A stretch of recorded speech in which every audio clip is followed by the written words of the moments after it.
The funeral was barely over when Seraphine swept into the house as though she had been waiting for the moment. Still in her black dress, she carried 2 glossy suitcases and a folded sheaf of papers. Her heels clicking against the hardwood Martin had refinished with his own hands. Adrian trailed behind her, eyes fixed on the floor, saying nothing.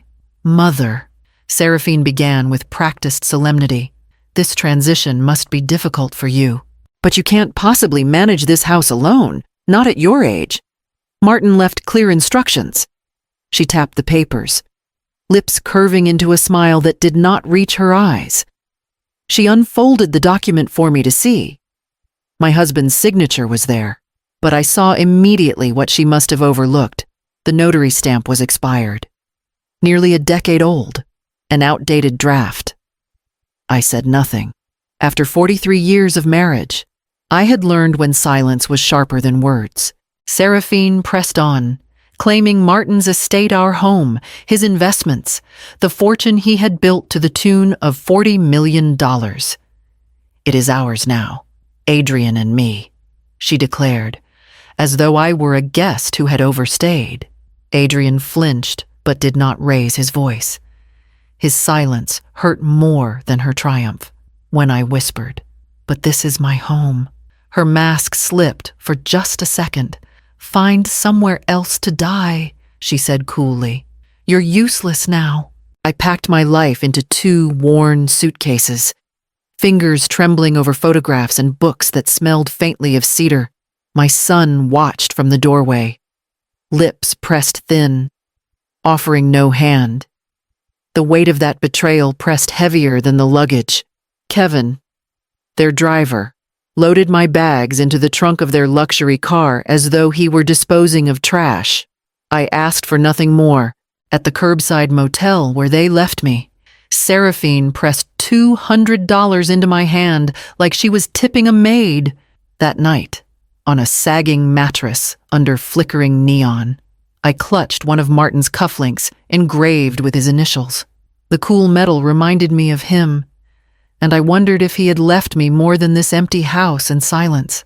The motel room smelled faintly of bleach and stale cigarettes. The sheets were so thin I could see the pattern of the mattress beneath, and the neon sign outside pulsed red light across the wall in intervals, like an unwelcome heartbeat. Through the walls I heard muffled laughter, a television blaring, and the rise and fall of an argument next door. I set my 2 suitcases on the creaking chair and opened the smaller one, the one where I had hastily packed my sewing box. The wooden lid slid open with its familiar creak, and for the first time since Martin's burial, my hands stopped trembling. Inside, nestled among tangled spools of thread, was an envelope yellowed with time. My breath caught when I saw Martin's handwriting. "If the house ever feels unsafe, go see Calderon." I traced the letters with my thumb, reading them over and over until the words blurred. Inside, the envelope lay a small brass key and a note written in his steadier hand. "The one who honors you inherits me." Tears threatened, but I pushed them back. Martin had been a complicated man, firm in his ways, often controlling about money, but he never left a matter of legacy to chance. He must have known what Seraphine might try. Perhaps he had known his daughter-in-law better than I wanted to admit. I slipped the key into my purse, holding it tightly as if it might vanish. For the first time since being cast out, a flicker of strength stirred inside me. When the morning light filtered through the thin curtains, I dressed, smoothed my hair, and walked to the nearest bus stop. Clutching the envelope in one hand, I bought a ticket into the city. I was going to Calderon's office, and I was ready to learn the truth Martin had hidden. Mr. Calderon's office was paneled in dark oak, the smell of leather and old paper wrapping around me like a shield. His secretary ushered me in with a warmth that felt foreign after days of cold dismissal. Calderon rose slowly from behind his desk, his frame still tall despite the weight of his 72 years, and pressed my hands with genuine sympathy. "I've been expecting you. Mrs. Hale," he said. Martin made sure of it. I passed him the envelope and the small brass key. His brow furrowed, then softened into recognition. With deliberate movements, he unlocked a steel cabinet and drew out a thick folder. "Your husband revised his estate plan 6 months before his death. You were meant to attend the reading, but..." He hesitated. "Seraphine claimed you were too distraught." My chest tightened. I had never been invited to any reading at all. Calderon slid the document toward me. "The primary residence is secured to you as a life estate. It is legally yours until your passing, regardless of occupancy. Further, you were appointed trustee of the family trust." He tapped the line with a careful finger. "That trust contains approximately $40 million. I blinked. Seraphine told me it was hers. "She inherits only through this trust," he explained gently, "and her access is subject to your oversight. There is a clause distributions continue only if she treats you with respect and dignity. Should she fail, you have authority to suspend or terminate." My throat burned. Seraphine's smug document, the one she had flourished in my living room, had been nothing more than an outdated draft. I remembered the expired notary stamp I had noticed, but not questioned. She had gambled that I would not look closely. Calderon's voice sharpened. "Given her conduct, I recommend an immediate freeze on all distributions. Banks will honor it once I notify them." I nodded, heart steady for the first time since Martin's death. Seraphine thought she had secured my silence with cruelty, but she had overlooked the husband who anticipated her greed. As Calderon dialed the first bank, I realized Seraphine's empire was about to dissolve, and every account she flaunted would soon fall quiet. Calderon wasted no time.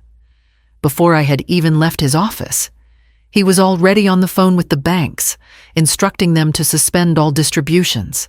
Every utility account that Seraphine had tried to move into her name was reverted, and the mortgage company was notified that no transfer could proceed without my written consent. The wheels of justice, slow in most things, turned with surprising speed when tied to precise legal documents. By the next morning, Detective Langford from the Elder Abuse Unit had been assigned to my case. He listened carefully as I described Seraphine's eviction and the forged document she had used to justify it. His jaw tightened, and he promised a formal investigation. "We see too many cases like this," he said, sliding his card across the desk, "but rarely with such a clear trail." I returned to the motel that evening, the same sagging mattress beneath me, but my pulse steady now. I didn't need to storm into my house or shout at Seraphine. The law was doing the work quietly, invisibly, and that was enough. Across town, Seraphine had no idea what storm was building. She breezed into a boutique, arms full of paint samples and marble catalogs, chattering about a grand renovation. At the register, her platinum card was declined. She tried another, then another. Each failure drew sharper whispers from the clerks. By the time she reached the third bank that afternoon, humiliation was painted across her face as clearly as the blush on her cheeks. The woman who had boasted about $40 million now found herself without a single working card. And as the walls closed in, I knew the first cracks in her empire had begun to show. The phone rang late in the evening, its shrill tone startling me in the quiet of the motel room. When I saw Adrian's name flash on the screen, a strange mix of relief and dread settled in my chest. I answered, bracing myself. "Mom," he began, his voice low and strained. "Seraphine is furious. The contractors have walked off. The loan officer is threatening to call the mortgage, and the accounts are frozen. She says Calderon is behind it. Please, Can't you talk to him? Release something. At least for her sake. For her sake. The words stung more than any insult Seraphine had thrown at me. I closed my eyes, and a memory rushed forward. The image of myself shelving books until midnight at the library, then racing to a second shift at the diner, just to keep tuition paid so Adrian could finish college without debt. I had scraped and saved every penny, clipping coupons, sewing my own clothes, eating meals of canned soup so he could eat better. And now, he asked me to rescue the woman who had told me to find somewhere else to die. Your wife stood in my doorway, I said, my voice trembling but firm, and told me I was useless. And you stood there, Adrian. You said nothing. You let her. There was silence on the line, long enough that I thought he might hang up. Finally, he whispered. I didn't know what to do. She gets so determined. I thought it would settle once the inheritance came through. Your father trusted me with this. I replied, not her, and certainly not you. If you can't see what's happening, he sighed heavily.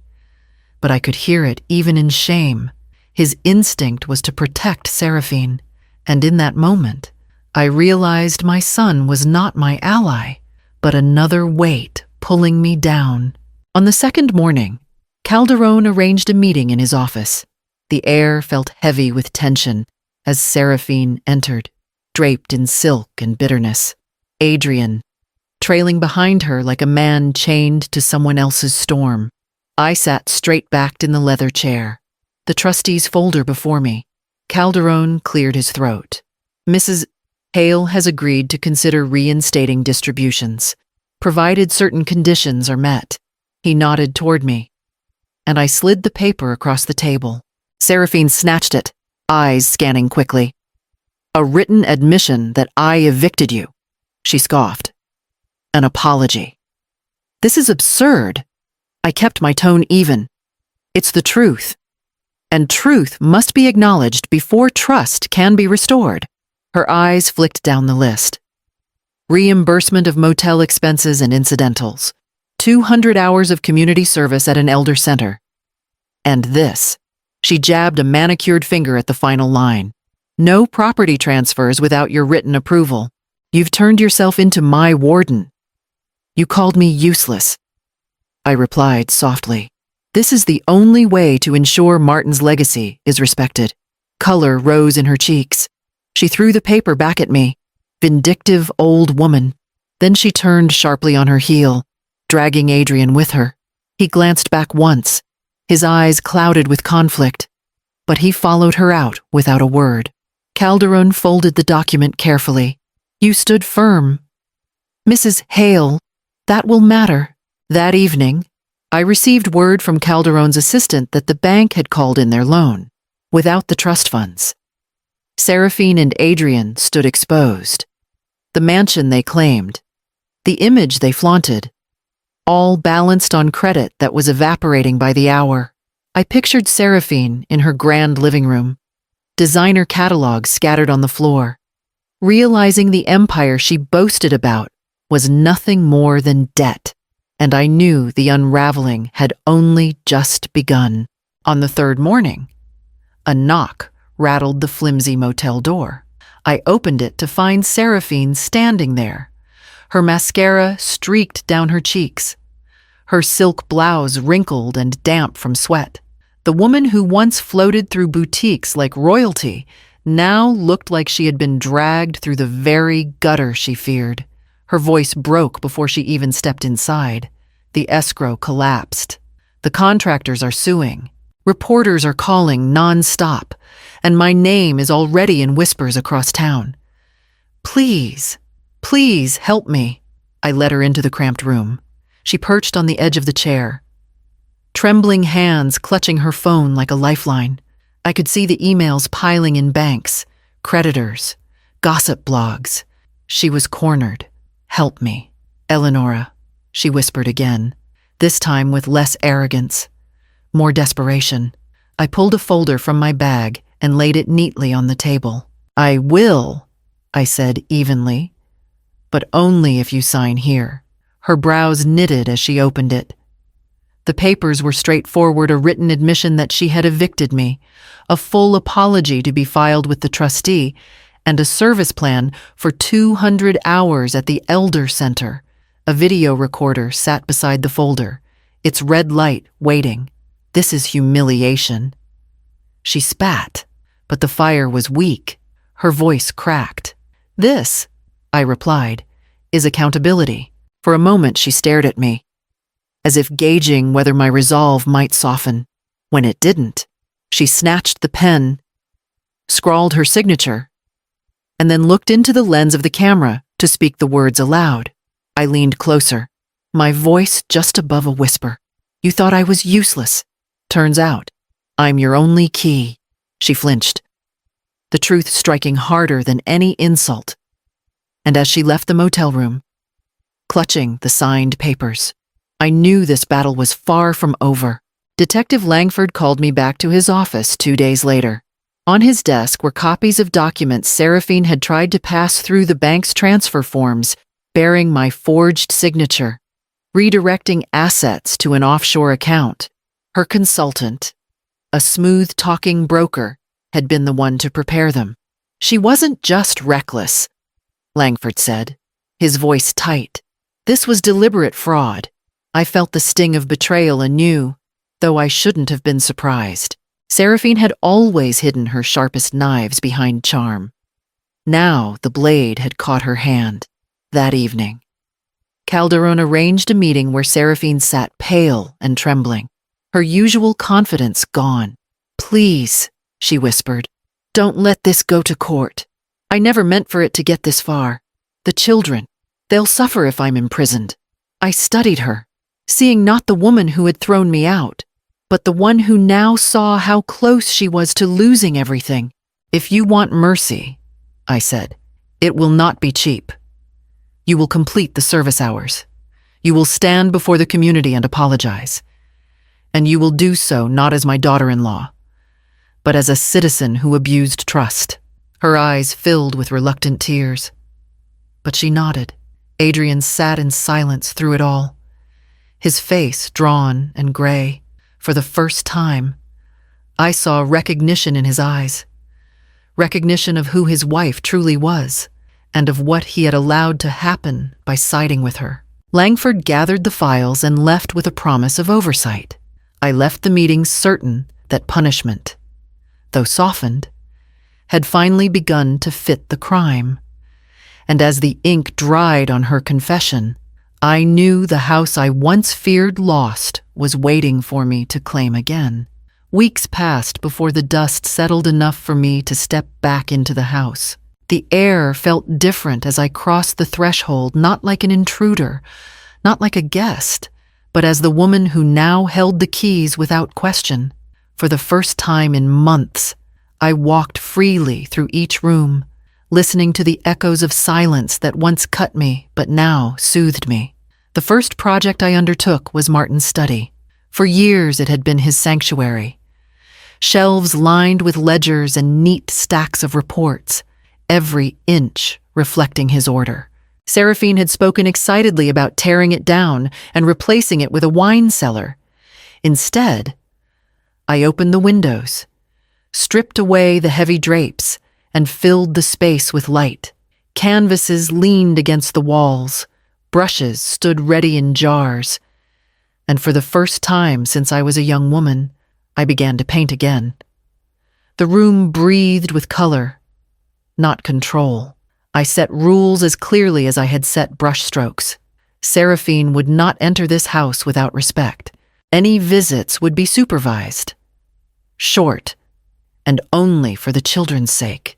Adrian came tentatively, his voice quieter than I remembered, the years of misplaced loyalty weighing heavy on him. With Calderon's guidance, he began counseling, and though I did not excuse his silence, I opened a path for him to rebuild. Each morning, I walked the garden paths, hearing only the crunch of gravel beneath my shoes and the chirp of sparrows.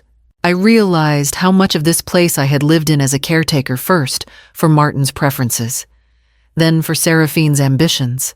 For decades, I lived in my husband's house. I whispered one afternoon, standing in the doorway of my new studio. Now, finally, I live in mine. And with that, I stepped forward into a life that was no longer borrowed, but truly my own. By the end of that year, the house no longer felt haunted. It felt lived in, reshaped by my hands, and steadied by my choices. With Calderon's guidance, I began using a portion of the trustee fees to establish a small elder defense fund. It was modest at first, but enough to provide legal aid to women like me, widows pushed aside, parents cast out of their homes, people who had been told they were a burden. Each check I signed reminded me that strength could be shared, not just hoarded. Seraphine kept her part of the bargain, though bitterness clung to her like a shadow. I saw her scrubbing tables at the Elder Center, listening as residents told their stories of survival and indignity. She smiled less easily there, but I watched as humility began to carve faint lines where pride had once ruled her face. Whether it was true change or simply penance, only time would tell. The children came more often now. They ran through the halls, their laughter ricocheting against walls that had once heard only arguments.